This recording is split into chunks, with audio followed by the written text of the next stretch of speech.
Hello and thanks for joining us on this edition of the Newsfeed. I'm Autumn Zipfel. Virginia Tech has changed their mask mandate policy to allow students to not wear masks in indoor settings. While students must continue to wear their masks using transportation, students can now sit in a classroom without a face covering. With this sudden change, the number of COVID cases has steadily risen. With the new vaccine rollouts and changes to Virginia Tech's mask mandate policy, students and faculty are now able to remove their masks in indoor facilities. Teachers can teach without a mask, students can see other students without a mask on, and some sort of normalcy has returned. Although with the change of the mask policy, there has been a steady increase in COVID cases among students at Virginia Tech. Even with the number of positive COVID cases among students doubling in the past 2 weeks, Virginia Tech continues to monitor and take any necessary safety precautions to protect its campus. Mark Shimozino, a Virginia Tech mathematics professor, talks about how he feels about no longer wearing masks in his classroom. If you're not coming into contact with anybody who's high risk, then I don't see any real high probability of getting extremely ill. Classrooms may not require masks anymore. Students must continue to wear them on public transportation since they are in such close proximity to each other. It is always up to each individual and what they are comfortable with when it comes to mask wearing. Joining Virginia Tech's campus, other organizations in the New River Valley have also lifted their mask mandate. Local daycares in the NRV have decided to lift their mask mandate this past week, which has an effect on teachers, parents, and children. Newsfeed reporter Leah Garrison with more on this story. Daycares in the New River Valley area, such as KinderCare, have recently lifted their mask mandate. This has caused concern for parents, teachers, and children, as the mask mandate has been in place for about 2 years now, and there are many children who are still unvaccinated. Daycare employees such as Grace Savage say how children have adjusted to life with masks and have not yet readjusted to life without them. Ever since the mask mandate's been lifted, they've just been loud. They haven't learned how to really control their volume yet. Since when we had the mask mandate, we always kept telling them to raise their voices, and now they kind of just stayed at the raised voice level. Other concerns include an increased spread of COVID. The CDC recommends children ages 5 years and older get the COVID vaccine. However, there are many kids in daycare under the age of 5. There's definitely concerns because kids definitely do get sick more than the rest of the population, and you're around them 24/7, and they're kind of gross with all the things that are coming out of their faces, so there's concern about spreading of COVID and whatnot. However, there are still many kids who do wear masks. Tammy Dunning, the KinderCare Center director, says about 50% of parents still have their children wear masks at the daycare. So we have a few who still wear a mask in a classroom. Their parents ask if they can still wear them, and we let them, and they are really great. Those children are really great at keeping it on. We still have a lot of parents who wear them coming into the building. We still have a lot of teachers that wear them in the classroom, especially on our younger end where they're more face-to-face with the children. Reporting for the Newsfeed, I'm Leah Garrison. The Montgomery County Clothing Bank reopened in February after being closed for months due to COVID and electrical repairs.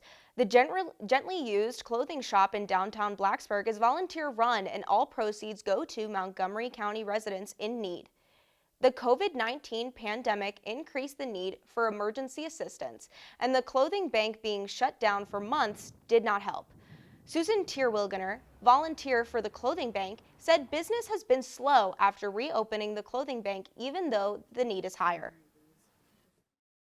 Yeah, especially once we opened after COVID, it was very slow because people got out of the habit.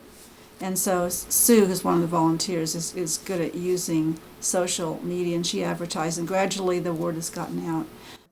Getting the word out is very important for Tierwilgener, as she hopes more people will volunteer so they can be open more than 1 day a week. You can fill up a bag of clothes for $5, but those who qualify can receive free clothes upon application through MCEAP. The clothing bank is open every Thursday from 8 a.m. to 12:30 p.m., but clothes can be donated any days of the week in the storage bin behind the building. Just ahead on the news feed, are you at risk of household poisons? They may be more common than you think. And in opposition to affordable housing gains traction in Blacksburg. Those stories and more just ahead.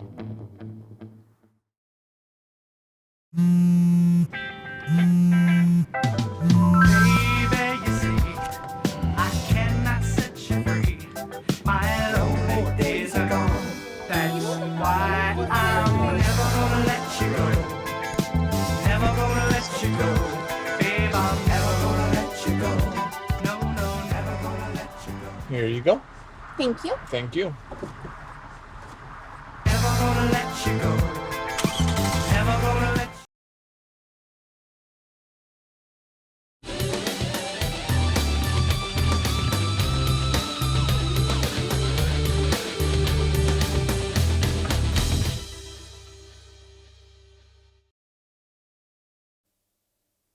Welcome back to the newsfeed. I'm Autumn Zipfel.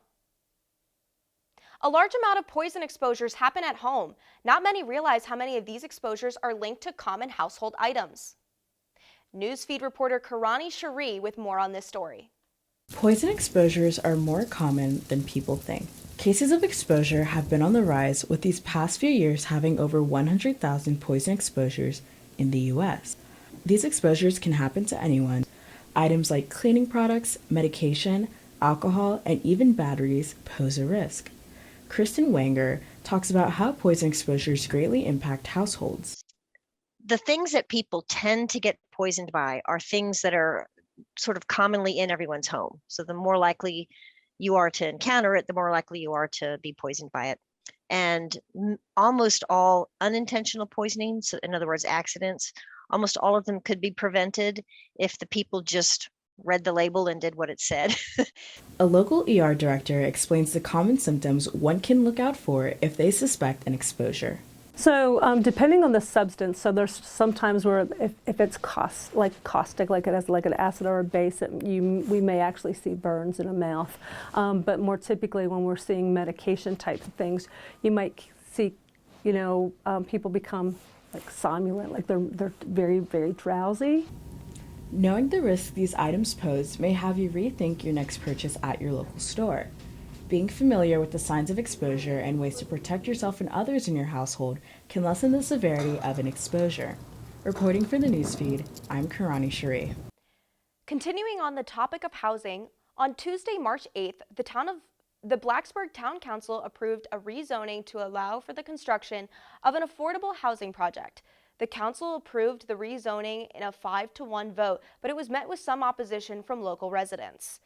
The opposition stems from not only $10 million price tag or affordable housing aspect of the project, but from the local and actual building proposed for the project. Some residents believe that the proposed project at the intersection of South Main Street and the Country Club Drive would be too tall and too dense, and have placed signs around Blacksburg in protest of the project stating that slogan.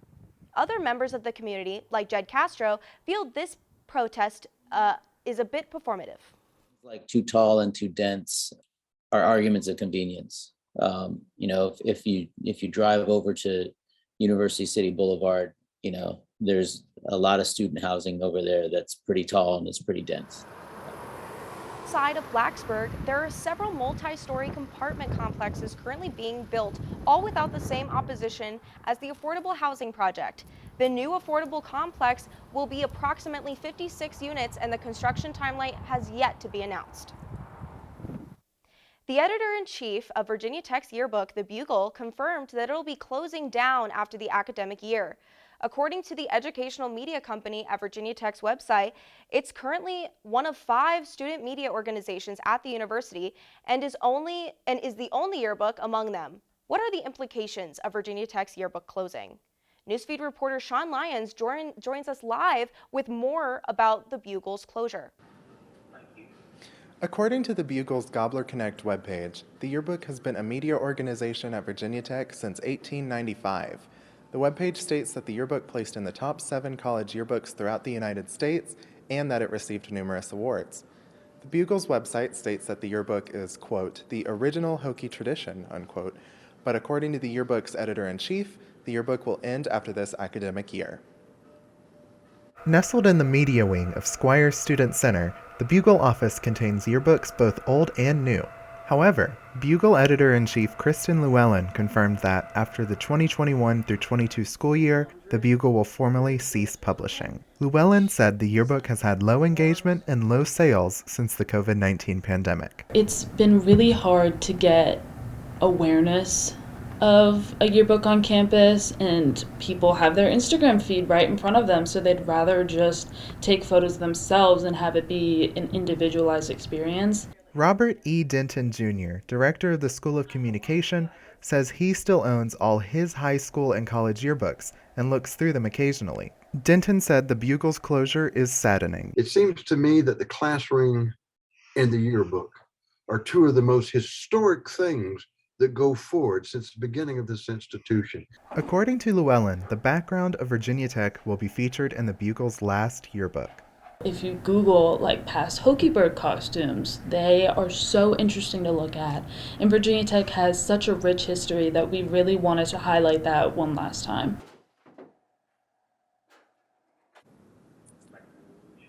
Llewellyn expressed not wanting the yearbook's closure to be sad. Instead, Llewellyn pointed out the longevity and success of the yearbook. Llewellyn said that Virginia Tech's 150th anniversary would provide natural closure for the Bugle. I'm Sean Lyons reporting for the Newsfeed. Thanks, Sean. That'll wrap up this edition of the Newsfeed. If you have a story idea for the Newsfeed, let us know. Send us an email at thenewsfeednrb@gmail.com. And as always, you can connect with us on the Newsfeed on Facebook and Twitter. Thank you for watching. I'm Autumn Zipfel.